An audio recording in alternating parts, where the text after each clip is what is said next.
देवताभ्यो नमः। ओम ग्राम देवताभ्यो नमः। ओम स्थान देवताभ्यो नमः। ओम कुल देवताभ्यो नमः। शांताकारं भुजगशयनं पद्मनाभं सुरेशं विश्वधारं गगनसदृशं मेघवर्णं शुभांगं लक्ष्मीकान्तं कमलनयनं योगविद्यानगम्यं वन्दे विष्णु भवभयहरणं सर्वलोकैकनाथम्। ओम नमो भगवते वासुदेवाय। ओम नारायणो नमः। ओम नमो भगवते वासुदेवाय। श्री सत्यनारायण भगवान की कथा। प्रथम अध्याय। व्यास जी ने कहा, एक समय नैमिषारण्य नारायण तीर्थ में शौनकादिक 88,000 ऋषियों ने पुराण वेता श्री सूत जी से पूछा, हे सूत जी, इस कलयुग में वेद विद्या से वांछित मनुष्यों को प्रभु भक्ति किस प्रकार मिलेगी तथा उनका उद्धार कैसे होगा? हे मुनि श्रेष्ठ, कोई ऐसा व्रत अथवा तप कहिए जिसके करने से थोड़े ही समय में पुण्य प्राप्त हो तथा सभी मनोकामनाओं की पूर्ति भी हो। ऐसी कथा सुनने की हमारी प्रबल इच्छा है। सभी शास्त्रों को जानने वाले मुनियों में श्रेष्ठ श्री सूत जी ने कहा, हे वैष्णव में पूज्य, आप सबने प्राणियों के हित की बात पूछी है। आज आप लोगों से मैं उस महान व्रत के बारे में बतलाऊंगा जिसे नारद जी ने लक्ष्मीपति श्री जगदीश्वर से पूछा था और श्री सत्यनारायण भगवान ने यह व्रत नारद जी को बताया। ध्यान पूर्वक सुने। मुनिनाथ, सुनो यह सत्य कथा। सब काल ही होई महासुखदाई, भवताप हरे और मनोरथ पूर्ण करे, सुख संपत्ति की अधिकाई। अति संकट में दुख दूर करे, सब ठौर कुठौर में होत सहाई। भगवान महत्तम है इसमें, अपना कली में फल और जनाई।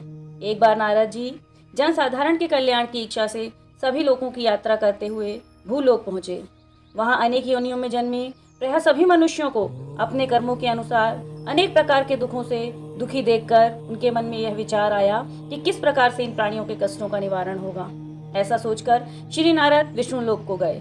वहाँ श्वेतवर्ण और 4 भुजाओं वाले देवों में श्रेष्ठ भगवान नारायण को, जिनके हाथ में शंख, चक्र, गदा और पद्म सुशोभित थे तथा गले में वरमाला पहने हुए थे, उन्हें देखकर नारद मुनि स्तुति करने लगे। नारद जी ने कहा, हे भगवान, आप अत्यंत शक्ति के स्वामी हैं। मन तथा वाणी आपको छू भी नहीं सकती। आपका कोई आदि मध्य अंत नहीं। आप निर्गुण स्वरूप सृष्टि के कारण भक्तों के नाना प्रकार के कष्टों को नष्ट करने वाले हैं। आपको मेरा नमस्कार। नारद जी से इस प्रकार की स्तुति को सुनकर भगवान विष्णु बोले, हे मुनि श्रेष्ठ, आपके मन में क्या है? आपका किस काम के लिए यहाँ आगमन हुआ है? निसंकोच कहो। तब नारद मुनि ने कहा, भूलोक में सब मनुष्य जिन्होंने अनेक योनियों में जन्म लिए, अपने अपने कर्मों के फलस्वरूप अनेक प्रकार के कष्टों से पीड़ित हैं। हे भगवान, यदि आप मुझ पर दया रखते हैं तो बताइए कि इन मनुष्यों के सब दुख थोड़े से ही प्रयत्न से कैसे दूर हो सकते हैं। श्री विष्णु भगवान ने कहा, हे नारद, मनुष्यों की भलाई के लिए तुमने ये बहुत अच्छा प्रश्न किया है। जिस व्रत के करने से मनुष्य मोह से छूट जाता है, वह व्रत मैं तुमसे कहता हूँ, सुनो। बहुत पुण्य देने वाला, स्वर्ग तथा मृत्यु लोक दोनों में दुर्लभ एक उत्तम व्रत है, जो आज मैं प्रेमवश होकर तुमसे कहता हूँ। श्री सत्यनारायण भगवान का व्रत विधि विधान पूर्वक संपन्न करके मनुष्य इस धरती पर सुख भोग कर मरने के उपरांत मोक्ष को प्राप्त करता है। श्री विष्णु भगवान के वचन को सुनकर नारद बोले, हे भगवान, उस व्रत का क्या फल है और उसका क्या विधान है? इससे पहले किसने यह व्रत किया और किस दिन यह व्रत करना चाहिए? प्रभु कृपया कर मुझे विस्तार पूर्वक बताएं। भगवान विष्णु बोले, हे नारद, दुख और शोक को दूर करने वाला यह व्रत सब स्थानों पर विजय दिलाने वाला है। भक्ति और श्रद्धा के साथ किसी भी दिन मनुष्य संध्या के समय ब्राह्मणों और बंधुओं के साथ धर्म परायण होकर श्री सत्यनारायण भगवान की पूजा करे। भक्ति भाव से नैवेद्य, केले का फल, शहद, घी, शक्कर अथवा गुड़, दूध और गेहूं का आटा सवाया लेवे। इन सबको भक्ति भाव से भगवान को अर्पण करे। बंधुओं बांधवों सहित ब्राह्मणों को भोजन कराए। इसके पश्चात स्वयं भोजन करे। रात्रि में नृत्य गीत आदि का आयोजन कर श्री सत्यनारायण भगवान का स्मरण करता हुआ समय व्यतीत करे। इस तरह जो मनुष्य इस व्रत को करेगा, उसका मनोरथ निश्चय ही पूर्ण होगा। विशेष रूप से कलयुग में मृत्यु लोक में यही एक लघु उपाय है जिससे अल्प समय और धन में अत्यंत महान पुण्य की प्राप्ति हो सकती है। इति श्री सत्यनारायण व्रत कथा प्रथम अध्याय संपूर्ण। बोलो श्री सत्यनारायण भगवान की जय। बोलो वृंदावन बिहारी लाल की जय। सियावर रामचंद्र की जय। द्वितीय अध्याय। सूत जी ने कहा, हे ऋषियों, जिन्होंने पहले समय में इस व्रत को किया उनका वर्णन करता हूँ। अब आप ध्यान से सुने। सुंदर काशीपुरी नगरी में एक अत्यंत निर्धन ब्राह्मण रहता था। वह ब्राह्मण भूख और प्यास से बेचैन होकर नित्य पृथ्वी पर घूमता था। ब्राह्मणों से प्रेम करने वाले श्री विष्णु भगवान ने ब्राह्मण को दुखी देखकर एक दिन बूढ़े ब्राह्मण का रूप धारण कर निर्धन ब्राह्मण के पास जाकर आदर के साथ पूछा, हे ब्राह्मण, तुम नित्य ही दुखी होकर पृथ्वी पर क्यों घूमते रहते हो? हे ब्राह्मण, यह सब मुझसे कहो, मैं सुनना चाहता हूँ। दरिद्र ब्राह्मण ने कहा, मैं निर्धन ब्राह्मण हूँ, भिक्षा के लिए पृथ्वी पर फिरता हूँ। हे भगवान, यदि आप इससे छुटकारा पाने का कोई उपाय जानते हो तो कृपया कर मुझे बताएं। वृद्ध ब्राह्मण का रूप धारण किए हुए श्री विष्णु भगवान ने कहा, हे विप्र, श्री सत्यनारायण भगवान मनवांछित फल देने वाले हैं, इसलिए तुम उनका पूजन करो। उस व्रत के करने से मनुष्य सब व्रत दुखों से मुक्त हो जाता है। दरिद्र ब्राह्मण को व्रत का सारा विधान बतलाकर बूढ़े ब्राह्मण का रूप धारण किए हुए श्री सत्यनारायण भगवान वहीं अंतर्ध्यान हो गए। व्रत करने का निश्चय कर वह दरिद्र ब्राह्मण घर चला गया, परंतु उस रात्रि उस दरिद्र ब्राह्मण को नींद नहीं आई। अगले दिन वह जल्दी उठा और श्री सत्यनारायण भगवान का व्रत करने का संकल्प कर भिक्षा मांगने के लिए चल दिया। उस दिन प्रभु नारायण की कृपा से उसको भिक्षा में बहुत सा धन मिला, अतः उसने पूजा का सब सामान खरीदा और घर आकर अपने बंधु बांधवों के साथ भगवान श्री सत्यनारायण का व्रत किया। इस व्रत के करने से वह दरिद्र ब्राह्मण सब प्रकार के दुखों से छूटकर अनेक प्रकार की संपत्तियों से युक्त हो गया। उस समय से वह विप्र हर मास यह व्रत करने लगा। सत्यनारायण भगवान के व्रत को जो शास्त्र विधि के अनुसार श्रद्धा पूर्वक करेगा वह सब पापों से छूटकर मोक्ष को प्राप्त होगा। आगे जो मनुष्य पृथ्वी पर श्री सत्यनारायण भगवान का व्रत करेगा वह सब दुखों से छूट जाएगा। यह कहकर सूत जी उपस्थित मुनियों से बोले, इस तरह नारद जी से कहा हुआ भगवान सत्यनारायण का यह व्रत मैंने आपसे कहा। हे विप्रो, अब आप और क्या सुनना चाहते हैं, मुझे बताएं। ऋषियों ने कहा, हे मुनीश्वर, इस संसार में इस विप्र से सुनकर किस किसने इस व्रत को किया, हम सब सुनना चाहते हैं। हमारे मन में इसके लिए श्रद्धा उत्पन्न हुई है। श्री सूत जी ने कहा, हे मुनियों, जिस जिस प्राणी ने इस व्रत को किया उन सबकी कथा सुनो। एक समय वह ब्राह्मण धन और ऐश्वर्य के अनुसार बंधु बांधवों के साथ अपने घर पर श्री सत्यनारायण भगवान का व्रत कर रहा था। उसी समय एक लकड़ी बेचने वाला बूढ़ा व्यक्ति वहां आया। उसने सिर पर रखे लकड़ियों के गट्ठर को बाहर रख दिया और विप्र के मकान में चला गया। प्यास से दुखी लकड़हारे ने विप्र को व्रत आदि करते देखा तो वह प्यास को भूल गया। उसने विप्र को नमस्कार किया और पूछा, हे विप्र, आप ये किसका पूजन कर रहे हैं और इस व्रत के करने से क्या फल मिलता है, कृपया मुझे बताएं। ब्राह्मण ने कहा, सब मनोकामनाओं को पूरा करने वाला, सब प्रकार के दुखों को हरने वाला यह श्री सत्यनारायण भगवान का व्रत है। इनकी ही कृपा से मेरे यहाँ धन्य धान आदि की वृद्धि हुई है। ब्राह्मण से इस व्रत के बारे में जानकर वह लकड़हारा बहुत प्रसन्न हुआ। वह प्यास को भूल गया, भगवान का चरणामृत ले और भोजन करने के बाद वह अपने घर को चला गया। अगले दिन लकड़हारे ने मन में संकल्प किया कि आज लकड़ी बेचने से जो धन मिलेगा उसी से भगवान सत्यनारायण का यह उत्तम व्रत करूंगा। यह मन में विचार कर वह लकड़हारा लकड़ियों का गट्ठर अपने सिर पर रखकर जिस नगर में धनवान लोग रहते थे उसी नगर की तरफ गया। उस दिन उसे उन लकड़ियों की चौगुनी कीमत प्राप्त हुई। तब वह बूढ़ा लकड़हारा अति प्रसन्न हुआ और भगवान के प्रसाद की समस्त सामग्रियां केला, शक्कर, शहद, दूध, दही, गेहूं का चूर्ण आदि लेकर घर पहुंचा। फिर उसने अपने सगे संबंधियों को बुलाकर विधि विधान के अनुसार श्री सत्यनारायण भगवान का व्रत और पूजन किया। उस व्रत के प्रभाव से वह लकड़हारा धन पुत्र आदि का सुख भोग कर मृत्यु के उपरांत वैकुंठ धाम को चला गया। इति श्री सत्यनारायण व्रत कथा द्वितीय अध्याय संपूर्ण।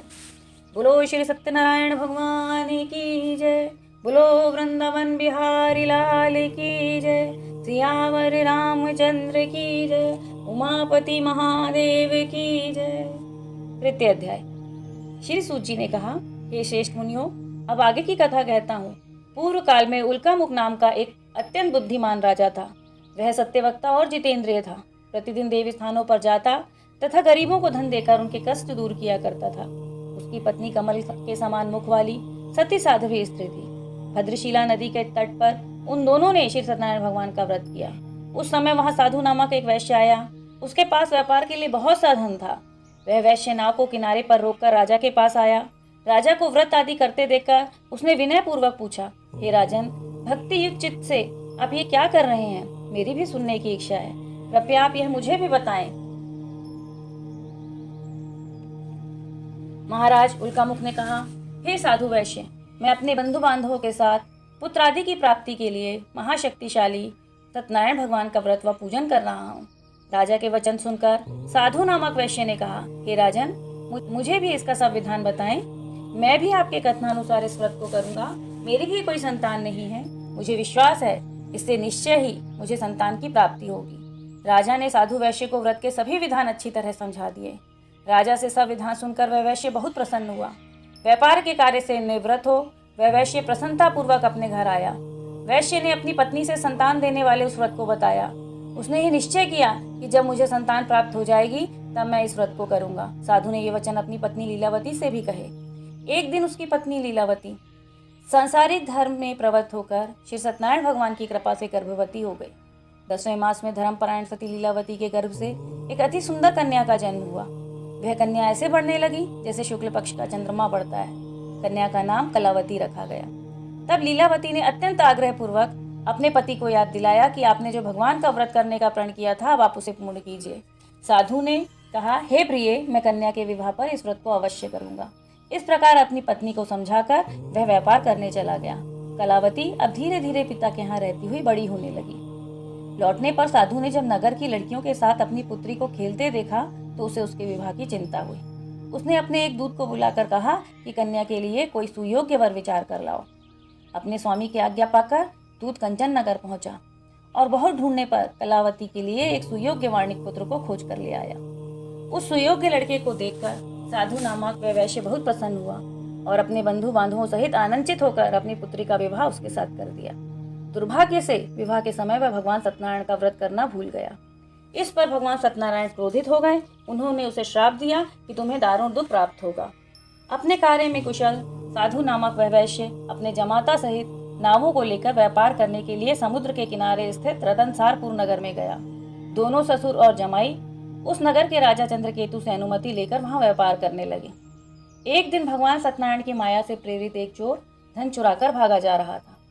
राजा के दूतों को अपने पीछे वेग से आते देखकर चोर ने घबराकर राजा के धन को उस नाव में चुपचाप रख दिया जहां वे ससुर जमाई ठहरे हुए थे और भाग गया।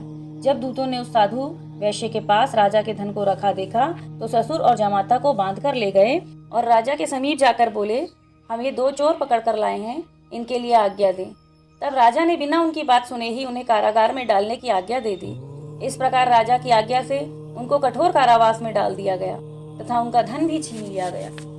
सत्यनारायण भगवान के श्राप के कारण साधु वैश्य की पत्नी लीलावती व पुत्री कलावती भी घर पर बहुत दुखी हुई। उनके घर में रखा धन चोर चुरा ले गए।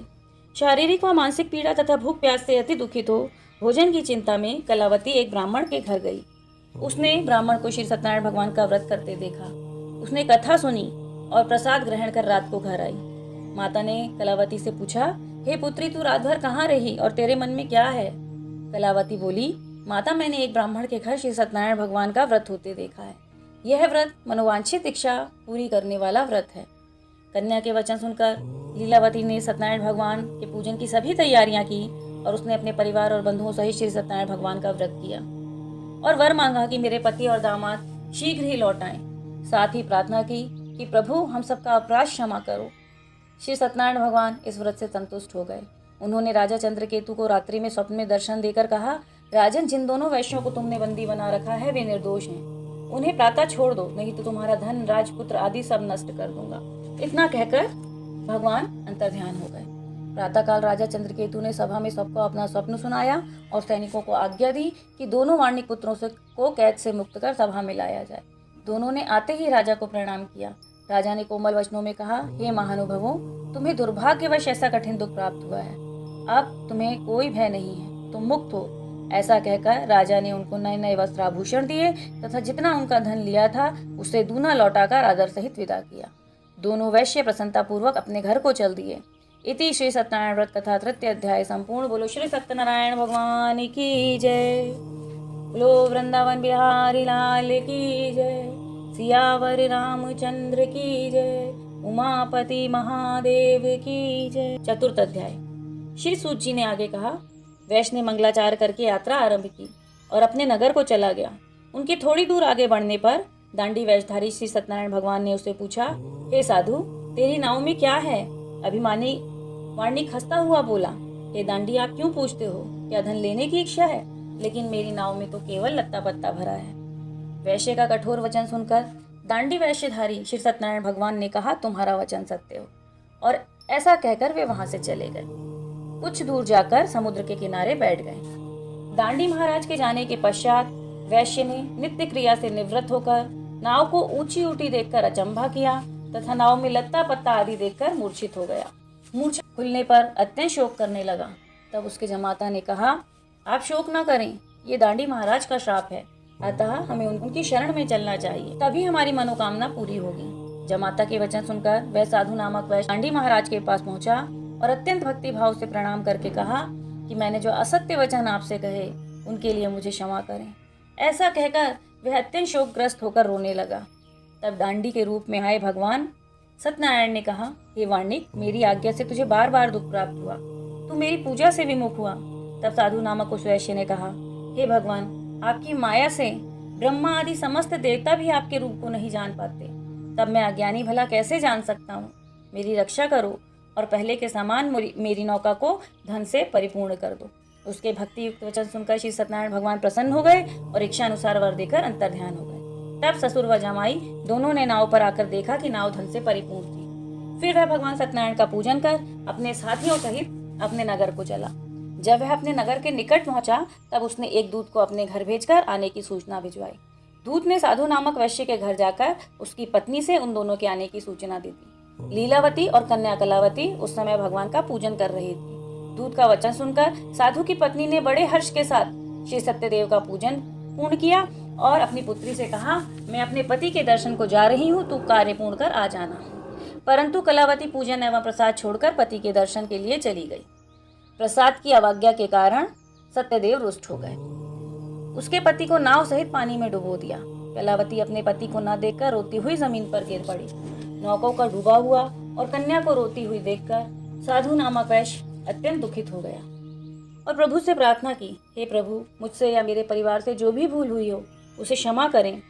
उसके दीन युक्त वचन सुनकर भगवान सत्यदेव अति प्रसन्न हुए। तत्पश्चात आकाशवाणी हुई, हे वैश्य, तेरी कन्या मेरा प्रसाद छोड़कर पति दर्शन को चली आई है, इसलिए इसका पति अदृश्य हुआ। यदि यह घर जाकर श्रद्धा पूर्वक प्रसाद को खाकर लौटेगी तो इसे इसका पति अवश्य मिलेगा। आकाशवाणी सुनकर कलावती ने घर पहुंचकर श्रद्धा पूर्वक प्रसाद को खाया और फिर आकर अपने पति के दर्शन किए। तत्पश्चात साधु वैश्य ने वहीं बंधु बांधवों सहित श्री सत्यदेव का विधि पूर्वक पूजन किया। वह इस लोक का सुख भोग कर अंत में स्वर्गलोक को गया। इति श्री सत्यनारायण व्रत कथा चतुर्थ अध्याय संपूर्ण। बोलो श्री सत्यनारायण भगवान की जय। बोलो वृंदावन बिहारी लाल की जय। सियावर रामचंद्र की जय। उमापति महादेव की जय। पंचम अध्याय। श्री सूत जी ने आगे कहा, हे ऋषियों, मैं एक और भी कथा कहता हूँ, सुनो। प्रजा पालन में लीन तुंगध्वज नाम का राजा था। उसने भगवान सत्यदेव का प्रसाद त्याग कर बहुत दुख पाया। एक बार राजा वन में वन्य पशुओं को मारकर एक बड़ के वृक्ष के नीचे आया। वहां उसने ग्वालों को भक्ति भाव से बंधु बांधवों सहित श्री सत्यनारायण भगवान की पूजा करते देखा। परंतु राजा देखकर भी अभिमानवश ना तो वहां गया और ना ही सत्यदेव भगवान को प्रणाम किया। जब ग्वालों ने भगवान का प्रसाद उसके सामने रखा तो वह प्रसाद को छोड़कर अपने घर चला गया। नगर में पहुंचकर उसने देखा कि उसका सब कुछ नष्ट हो गया है। वह समझ गया कि यह सब सत्यदेव भगवान ने ही किया है, क्योंकि उसने उनके प्रसाद का निरादर किया था। तब वह उसी स्थान पर वापस आया, ग्वाल बालों के साथ विधि पूर्वक पूजन कर प्रसाद को खाया तो सत्यनारायण भगवान की कृपा से सब कुछ पहले जैसा हो गया। वह दीर्घ काल तक सुख भोग कर मरने के बाद स्वर्गलोक को चला गया। जो मनुष्य इस परम दुर्लभ व्रत को करेगा, श्री सत्यनारायण भगवान की कृपा से उसे धन धान्य की प्राप्ति होगी। इससे निर्धनी को धन, बंदी को बंधन से मुक्ति, संतानहीन को संतान प्राप्ति तथा सभी प्रकार की मनोकामनाओं की पूर्ति होती है। और इस व्रत को करने वाला अंतकाल में वैकुंठ धाम को जाता है। जिन्होंने पहले इस व्रत को किया, अब उनके दूसरे जन्म की कथा सुनिए। शतानंद नामक वह ब्राह्मण ने सुदामा के रूप में जन्म लेकर श्री कृष्ण की भक्ति कर मोक्ष प्राप्त किया। उल्कामुख नाम के महाराज राजा दशरथ बने और श्री रंगनाथ का पूजन कर वैकुंठ को प्राप्त हुए। साधु नाम के वैश्य ने धर्मात्मा व सत्य प्रतिज्ञ राजा मूर्ध्वज बनकर अपने पुत्र को आरे से चीरकर मोक्ष प्राप्त किया। महाराज तुंगध्वज स्वयंभू मनु हुए और बहुत से लोगों को भगवान की भक्ति में लीन कर मोक्ष प्राप्त किया। लकड़हारा भील अगले जन्म में गुह नामक निषाद राजा हुआ, जिसने प्रभु श्री राम के चरणों की सेवा कर मोक्ष प्राप्त किया। इति श्री सत्यनारायण व्रत कथा पंचम अध्याय संपूर्ण। बोलो श्री सत्यनारायण भगवान की जय। बोलो वृंदावन बिहारी लाल की जय। सियावर रामचंद्र की जय। उमापति महादेव की जय। श्रीमन्नारायण नारायण नारायण, श्रीमन्नारायण नारायण नारायण, भजमन नारायण नारायण नारायण। लक्ष्मी नारायण नारायण नारायण, सूर्य नारायण नारायण नारायण, भजमन नारायण नारायण नारायण। बोलो श्री सत्यनारायण भगवान